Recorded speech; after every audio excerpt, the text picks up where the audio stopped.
Ano sabi? Sabi ko siya kumuha kang hype man eh. Sabi ni MC nga hindi pa rin nag-reply oh. Negative ako pare, ito yung boses ko. Smell Cabrera, kung kailan naman kailangan kita, busy ka, ano ba yan? Nangyari tol? Oh! Ano nangyari? Yun lang.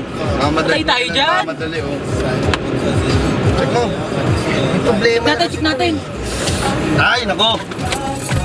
Tara, tara.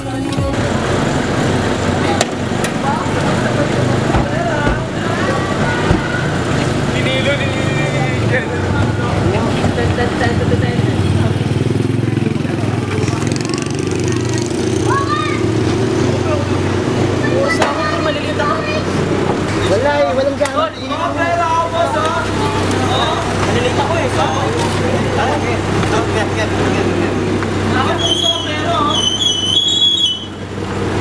Gawa ko si... Pera? Mga pera. Tama, pala yun. Pera. Hotel naman.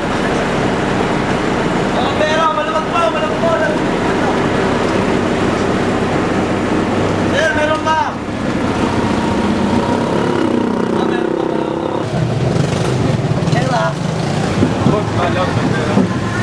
Sakto na, may tatlo pa.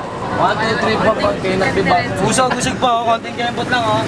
Ang itlog pakiipit muna. Sir, maluwag po. Matagos ka na dyan. Sir, maluwag pa sir. Nasa pa isa oh. Oh, pwede na!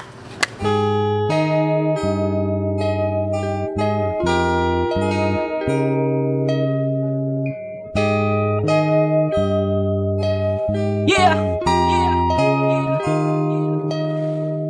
Habang ako ay pauwi ng bahay ay may nakasabay sa jeep na aking sinasakyan patungong Pasay na isang babaeng napakaganda. Tumingin siya sa akin at ako'y nataranta at laking ulat ko nung mabayad sa akin. Inabot ang pera, anabot na kanyang kamay at pag-abot ko nagsukli na pangiti siya.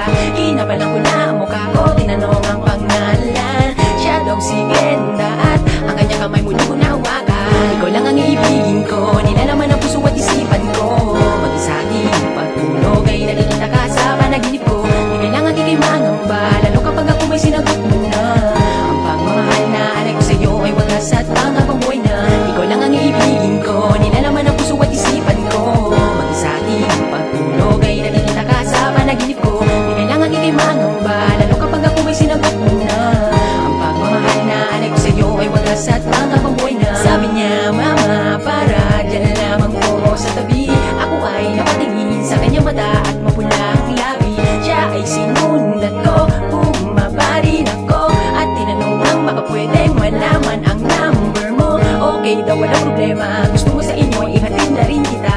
Pumayag pa rin siya, tuwang-tuwa ako. Di maibinta ang nararamdaman ng aking puso. Totoo ba to o panaginip kasi para kang anghel na bumaba? Na ikaw pa ang tumama sa loto kapag napasakin ka.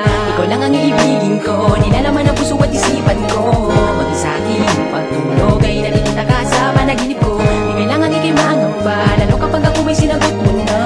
Ang pagmamahal na alay ko sa'yo ay wagas at pangabang buhay